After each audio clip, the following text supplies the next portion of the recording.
I'm back. I haven't shaved.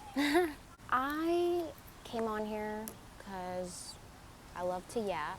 I wanted to bring up something about why addicts become addicts.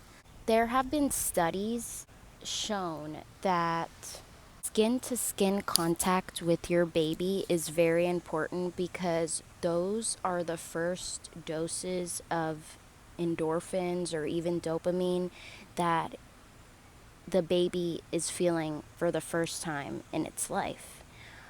Even if you're not breastfeeding, you have to have skin to skin contact, like hold your baby, give your baby love, because if you don't, one day that baby will turn into an adult and go searching for the dopamine or even the endorphins that he or she has never felt before. A lot of homeless people, a lot of people who are on the streets or on drugs, they always, not all the time, but most of the time, they're couples. And that's because not only are they chasing a short-term happiness, but they're also chasing, and if it's meant to be, it's meant to be, but I'm going to say short-term love.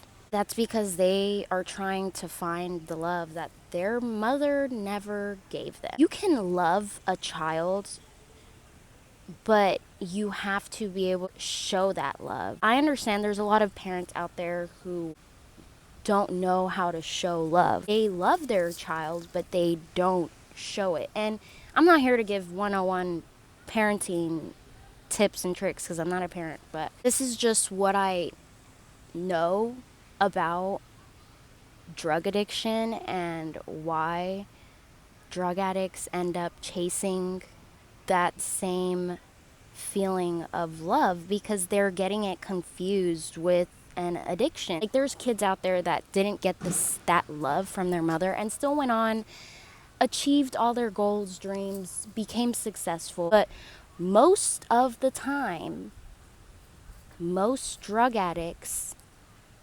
didn't get that love from their parent. Every child out here definitely needs both masculine and feminine energy in their life. I don't want to just talk about drug addiction. I also want to talk about behavioral patterns, like what leads us to do or make bad decisions in life, or why, like, most men are incarcerated. There's more men incarcerated than women, basically. And I'll talk about that, or my theory on that, because this isn't like a statistic or anything. I mean, I could be right, but who knows? I'm trying to contribute for my dad not being in my life. And I know it sounds crazy, but it's like I always watch my mom do things without him, without needing him. For example, this one time I broke my phone, and at the moment I didn't have a job in high school. I think this was like my junior year. I mowed like 2 lawns or 3. I don't remember. But I remember I mowed a couple of lawns to legitimately make the money to go and get a phone because I really wanted the phone. My mom wasn't going to give me the money. This was like, I had to figure it out. I try to compensate for what my dad couldn't teach me. I try to prove to him that I didn't really need him in my life to be who I am or to be able to do the things that I do. I've had multiple significant others teach me how to change a tire, and it's like, it's so sad to think about that. He never taught me how to change a tire. I worked at UPS for almost a year. When my brother applied, he quit after 2 weeks. At that moment, I was going through identity crisis. I chopped off all my hair. I was wearing the most tomboy clothes you could think of. It's almost like I was trying to prove to myself that I can be whoever I want to be. I don't need to fit into society's standards, and I didn't need to be a woman just because I was raised by only a woman. Felt like I could be a woman and be able to do more. Even through high school, like, you could tell that I had no father. I was wilding out, doing the most outlandish ass shit ever. There's a point in your life where you're just acting a fucking fool. And I definitely was there. And when those points in your life come, you will do some really illegal stuff. I mean, I haven't, of course. Because if not, I'd be in jail right now. If it was that bad. Like, if it was that bad. But I didn't go that route. I went the drug route, so. But some people take the jail route. Or the prison route. And my theory on that is that when a boy goes without their father, they try to prove to every other man out here in society, in school, in the neighborhood, that they can still be a man without a man in their life, to show them how to be a man. And it's kind of a weird phenomenon, if you think about it. It kind of just shows how society is. How society looks for, how do I put it? A group of friends, a group of strangers, no matter how many people you could think about, that will not amount to having a father in your life. Never. Ever. Men will try to find any kind of validation, any kind of form of acceptance from strangers, from friends, from literal men. They are looking for someone to teach them how to be a man. And when they're grasping at literally nothing, at, social media and, fucking being a thug and selling drugs, they start to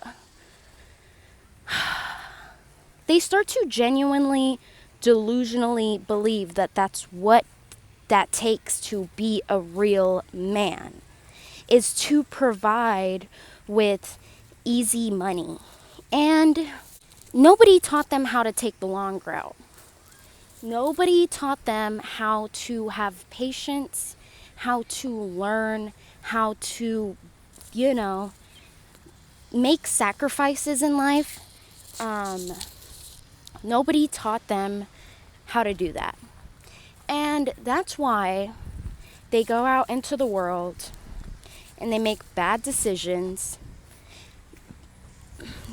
They have kids with other partners. Even when my dad left, my mom still wasn't really there.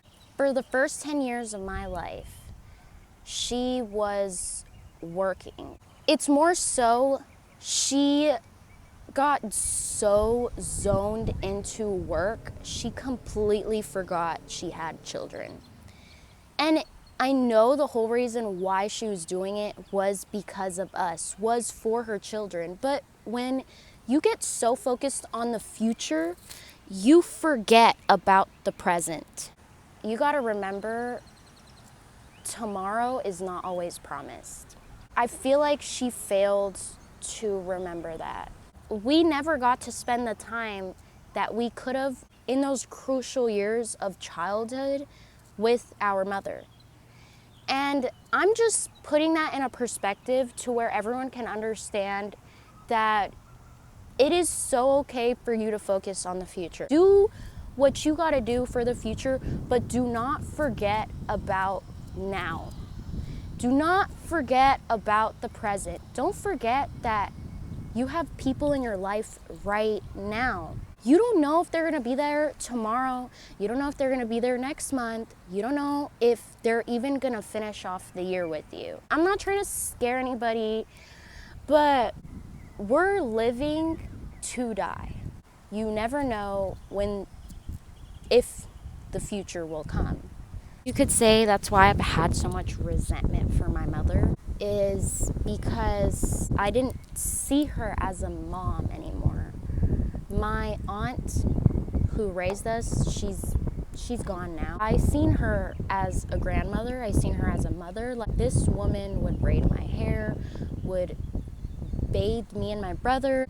She would dress us, walk us to school, walk us back from school. She was somebody that I never talked back to. I respected with everything inside of me. My mom was more so the breadwinner.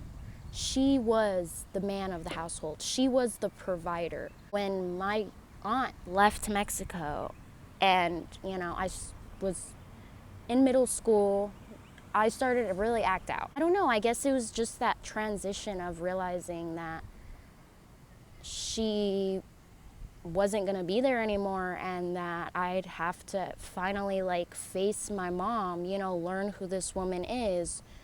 Because if anything, it became a point where she just kind of came home and slept and then just got up for work and redid the cycle over and over and over again. She wasn't really there.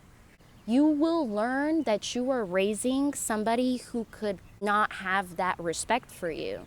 And I was definitely a product of that. And I'm not going to sit here and say that's for every single child out there, because like I said, everyone is different. Everyone's brain chemistry works differently. But for me, I couldn't see her as a mom. In that moment, as a kid, 12, 13, 14, I just didn't care what she thought, what she said. My dad wasn't really in my life anyways. It was more so now that, my aunt is gone, who are you to tell me what to do? That's kind of what was going through my head. All the characteristics, all the behavioral patterns, all the mindsets that you have carried on through your life are because of your parents, are because of your childhood, are because of the way you were raised. So if you're a parent, make sure that child is your very top first priority. Make sure that you're treating that child like they are going to go off into the world and experience it after everything you've taught them. The knowledge, the wisdom, everything that you're putting into that child, they are going to take into the real world and put it out there. And whether you did a good job or not, it will show in who they are as an adult. It really shows in serial killers and rapists and all these different terrible, terrible human beings. From the way they were raised is the outcome of their actions in the future.